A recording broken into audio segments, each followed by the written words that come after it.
Assalamualaikum warahmatullahi wabarakatuh. Nama saya Aulia Ahmad Nabil, NPM 1817051074 dari kelas A.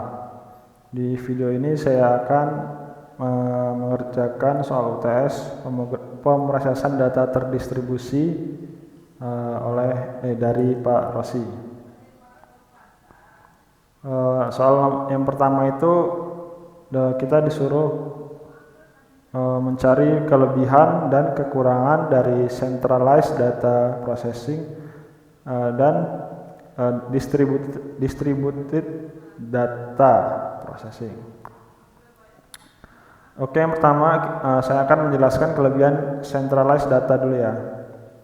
Yang pertama itu tidak membutuhkan biaya operasional yang tinggi untuk membangun sebuah dedicated server tambahan. Kemudian maintenance-nya juga lebih mudah dilakukan karena basis data hanya berlokasi pada satu tempat saja. Kemudian proses update data dan juga informasi di dalam basis data akan menjadi lebih cepat dan dapat mencegah terjadinya miskomunikasi. Kemudian yang keempat, pengecekan dan juga pengawasan terhadap implementasi sistem basis data akan lebih mudah. Kemudian yang terakhir itu bisa juga diimplementasikan pada startup dan juga perusahaan atau institusi kecil dengan biaya yang minim. Kemudian ini kekurangan centralized data. Dia kekurangannya itu membutuhkan komputer server dengan kapasitas yang sangat canggih, terutama bagi perusahaan atau institusi yang memiliki lalu lintas data yang padat. Kemudian kapasitas hard disk yang besar. Kemudian apabila server mengalami gangguan, maka seluruh aktivitas akan mengalami gangguan. Kemudian yang terakhir itu perbaikan pada server bisa saja menyebabkan fitur-fitur server menjadi terkendala. Kemudian ini yang kelebihan distributed data processing. Itu yang pertama, tidak bergantung pada server basis data pusat. Kemudian akses informasi menjadi lebih cepat, terutama ketika terjadi lalu lintas data yang padat. Kemudian yang ketiga itu informasi dan juga data yang sifatnya lokal akan lebih mudah diakses. Kemudian server atau database pusat dapat bekerja lebih efisien.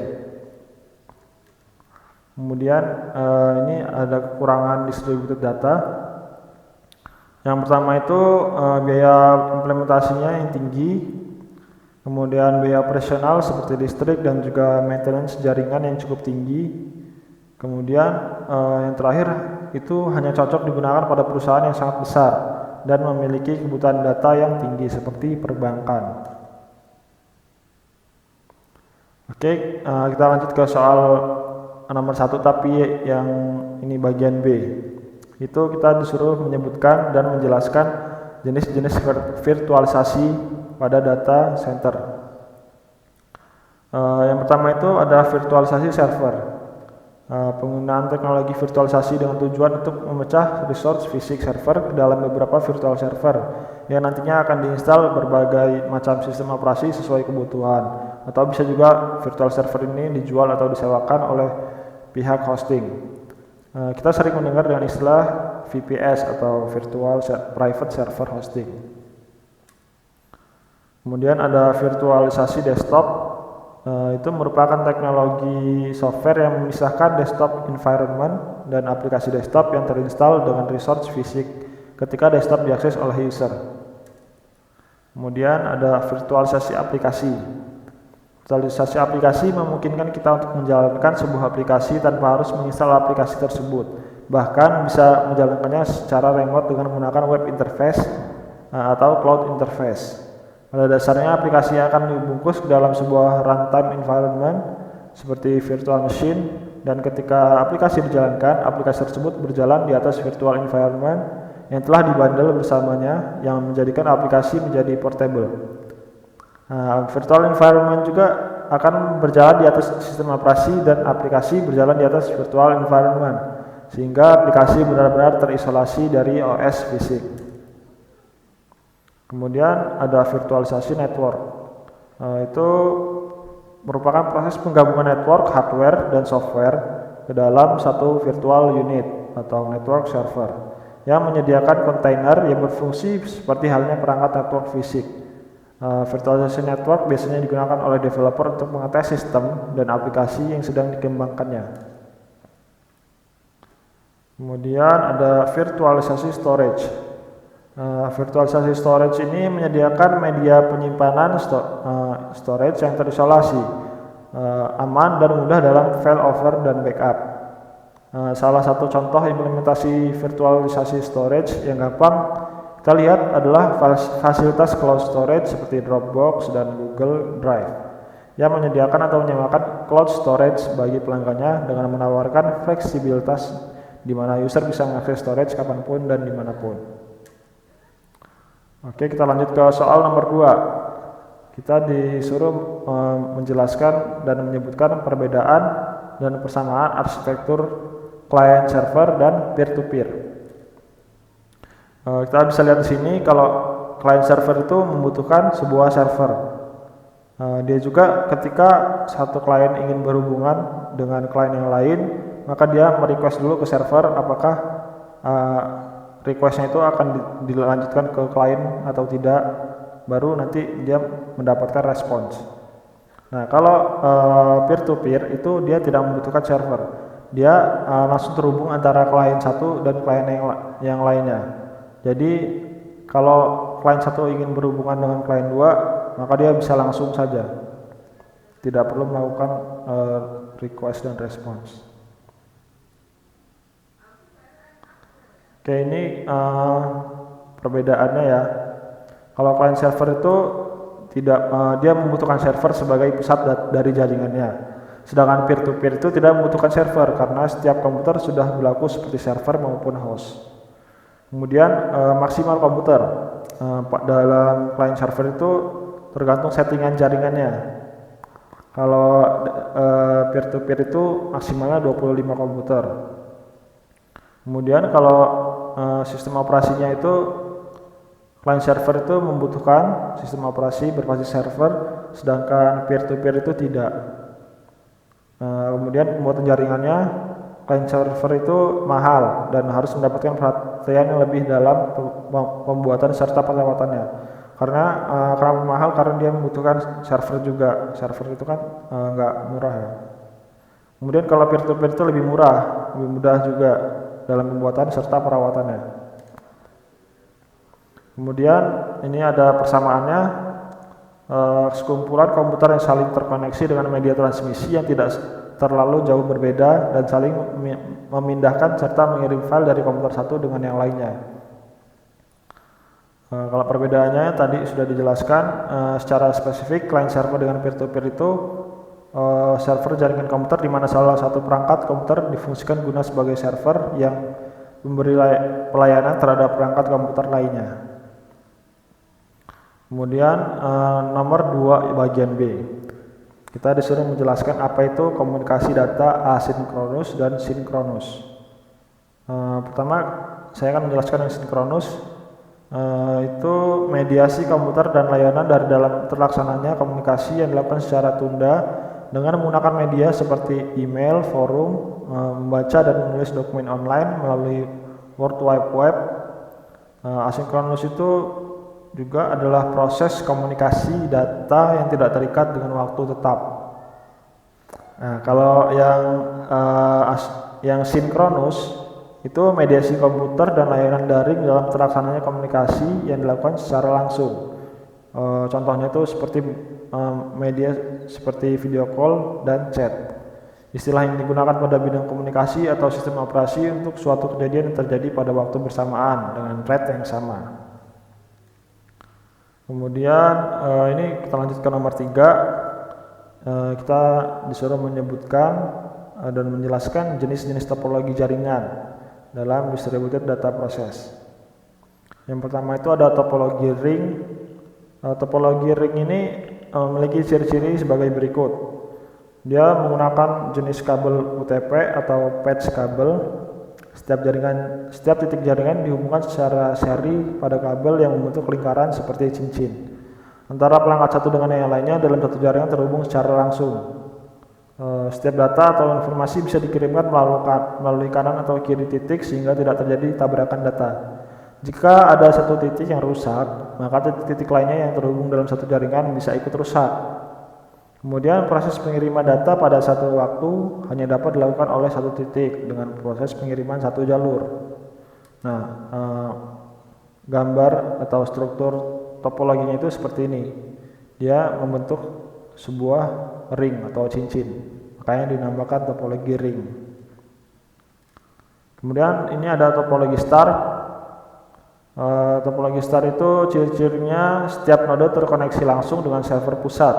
Aliran data mengalir dari node kemudian ke server pusat lalu diarahkan ke node yang dituju. Jika ada kerusakan pada salah satu node, keseluruhan jaringan akan tetap baik-baik saja. Topologi jaringan star juga bisa dirakit dengan kabel lower karena hanya melayani satu lalu lintas, yakni ke arah pusat server. Seringnya tipe kabel yang dipakai adalah UPT dengan konektor itu RJ45. Kemudian ini ada topologi tree. Topologi tree ini sangat cocok untuk dipakai membangun jaringan yang terdiri dari banyak komputer karena bentuk jaringannya serupa dengan pohon. Topologi jaringan jenis ini biasa disebut dengan topologi bertingkat. Ciri-cirinya itu memiliki kabel utama sebagai penghubung beberapa hub di jaringan star, memiliki tingkatan atau hierarki, komunikasi dalam jaringan dilakukan melalui hub, dan memiliki hub sebagai server pusat pengatur arus informasi. Setelah itu ada topologi mesh. Pada umumnya jenis topologi jaringan seperti ini diperuntukkan pada sistem topologi yang memiliki perangkat komputer sedikit. Jaringan topologi mesh dapat meningkatkan kecepatan proses transfer data karena langsung dikirim menuju komputer yang dituju tanpa perantara atau servernya. Ciri-ciri topologi mesh yang paling terlihat adalah menggabungkan banyak kabel karena koneksi langsung dihubungkan antar komputer. Selain itu, topologi mesh biasanya memiliki lebih dari 2 port I/O serta memiliki konfigurasi yang berbeda pada setiap nodenya. Kemudian yang terakhir itu ada topologi bus. Topologi bus itu jenis dari topologi di jaringan komputer yang memakai kabel tunggal sebagai media transfernya atau memakai kabel pusat sebagai tempat yang mana seluruh klien dan server terhubung. Pengertian lain dari topologi bus adalah jenis topologi memakai kabel tunggal sebagai media transfernya, yang mana semua klien yang memakai topologi ini akan saling terhubung ke server. Oke, kita lanjut ke nomor 3 bagian B, itu menjelaskan cara kerja modem dalam komunikasi data. Modem di sini itu singkatan dari modulator dan demulator. Modulator sendiri itu artinya proses menumpangkan data pada gelombang pembawa supaya sampai pada perangkat penerima dengan perantara media tertentu. Sedangkan demulator itu proses pembacaan kembali data yang diterima dari pengirim melalui sinyal pembawa, header sinyal. Pada saat dikirimkan, data-data diubah menjadi sinyal analog agar dapat ditumpangkan pada frekuensi. Ketika data tersebut sampai pada peringkat penerima, maka akan diubah kembali menjadi sinyal digital sehingga komputer dapat membacanya. Dalam penggunaannya, modem bertugas merubah data dalam bentuk analog dan digital saat komputer disambung ke kabel telepon atau internet untuk kemudian digunakan berinternet. Jika komputer kita akan mengupload atau mengirimkan data, maka informasi atau data dari komputer dalam bentuk digital akan diubah dulu oleh modem menjadi bentuk analog untuk dikirim melalui kabel telepon atau media lainnya. Saat data atau informasi analog tadi sampai ke komputer tujuan, maka modem yang ada pada komputer tujuan akan mengubah kembali bentuk data tersebut menjadi digital sehingga bisa diproses oleh komputer tujuan tadi. Begitu pula saat kita mendownload data atau file, data tersebut merupakan data analog saat berada dalam kabel telepon. Namun saat masuk komputer kita, modem akan seketika mengubahnya menjadi bentuk digital agar bisa ditampilkan. Hal inilah yang memungkinkan komputer-komputer di internet di berbagai belahan dunia bisa berinteraksi satu sama lain. Nah, ini ilustrasinya. Jadi ini ada workstation atau komputer, ini ada modem, ini jaringan telepon, modem, dan server. Jadi pada workstation yang pertama itu mengirimkan data ke modem dalam bentuk sinyal digital. Nah, terus ada transmitter di dalam modem ini. Transmitter ini mengirimkan dan mengubah sinyal digital tadi menjadi sinyal analog agar dapat dikirim melalui frekuensi yang ada di jaringan telepon ini. Kemudian pada saat sampai di modem itu ada receiver. Receiver ini dia menerima sinyal tadi dalam bentuk analog, kemudian dari modem ini diubah lagi menjadi sinyal digital, kemudian dikirim ke server. Jadi seperti itu ilustrasi cara kerja modem dalam komunikasi data. Kemudian kita lanjut ke nomor 4, peranan data dalam pemrosesan data terdistribusi. Yang pertama itu membatasi akses informasi dan sumber hanya untuk user yang memiliki hak akses dan membatasi tindakan akses yang boleh dilakukan atau tidak. Kemudian melindungi data dari kebocoran atau leakage, yaitu pengambilan informasi oleh penerima yang tidak berhak. Pengubahan atau tampering, yaitu mengubah informasi yang tidak legal. Dan perusakan atau vandalism, yaitu gangguan operasi sistem tertentu, misalnya si pelaku tidak mengharapkan keuntungan apapun.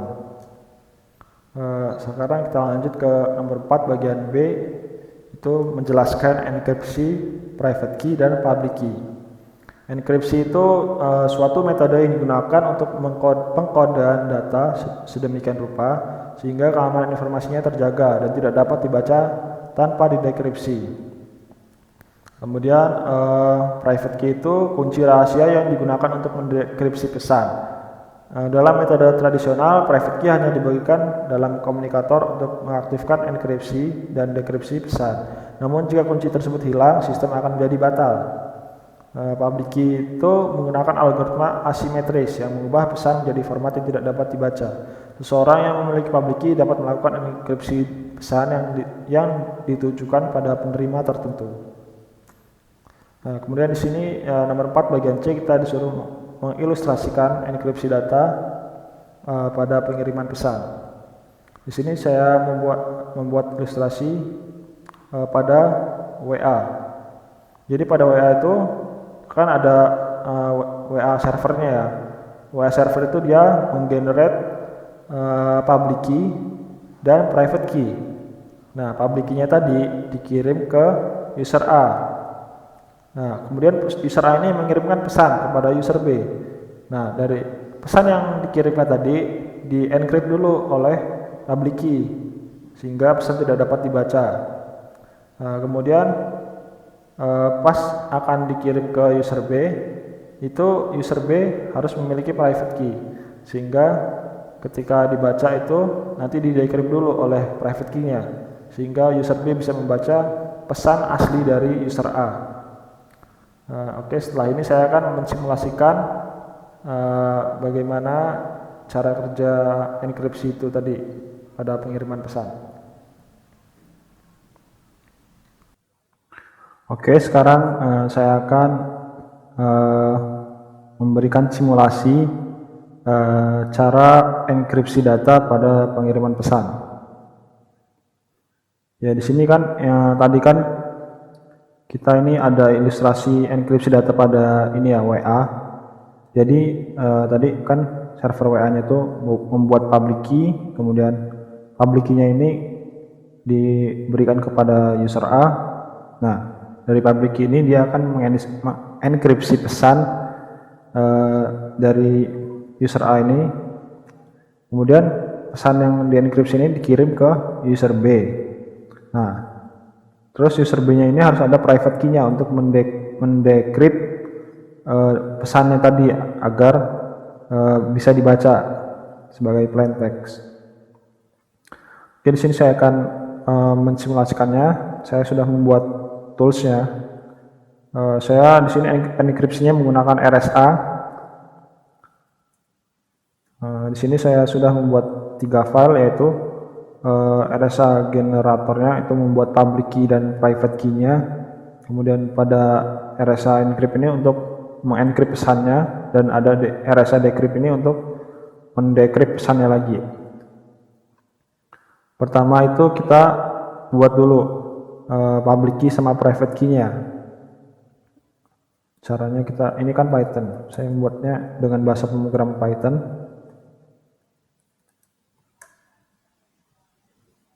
Nah, public key dan private key berhasil dibuat. Sekarang sudah ada file public key dan private key-nya. Kita bisa melihatnya. Nah, ini isi dari public key-nya. Ini key untuk mengencrypt pesan kita nanti.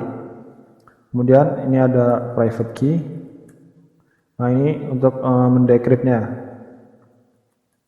Sekarang kita harus buat dulu file pesannya yang akan di encrypt.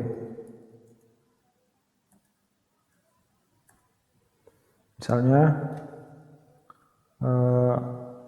nama Aulia Ahmad Nabil NPM 19.10.74.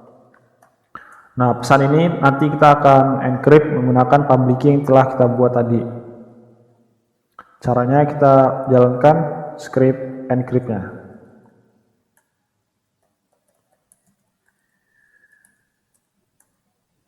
Nah, masukkan file public key-nya tadi yang udah kita buat, yaitu public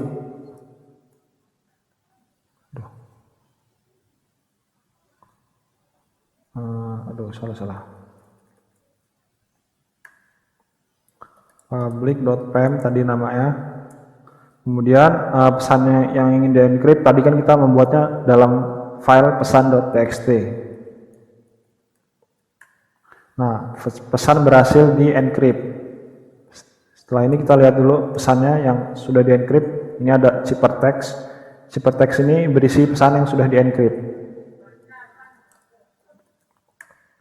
Nah, jadi sekarang pesannya terlihatnya seperti ini ya. Kita tidak bisa membaca apa sebenarnya isi dari pesan ini. Kemudian untuk mengembalikannya kita membutuhkan file private key-nya tadi. Nah, caranya kita jalankan script decrypt-nya. Nah, ini masukkan private key-nya, itu kan namanya tadi private.pem.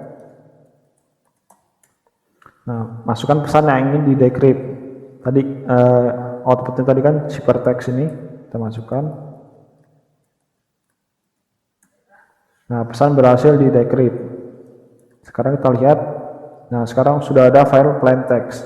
Nah, file plain text ini itu output dari pesan yang sudah di decrypt. Kita lihat. Nah, sama ya. Pesan yang aslinya tadi setelah di encrypt berubah menjadi ciphertext, setelah itu di decrypt lagi menjadi pesan yang dapat dibaca lagi. Kita bandingkan dengan pesan awal kita tadi yang sebelum di encrypt. Nah, sama dia hasilnya. Oke, cukup sekian video dari saya. Apabila banyak kesalahan saya mohon maaf. Wassalamualaikum warahmatullahi wabarakatuh.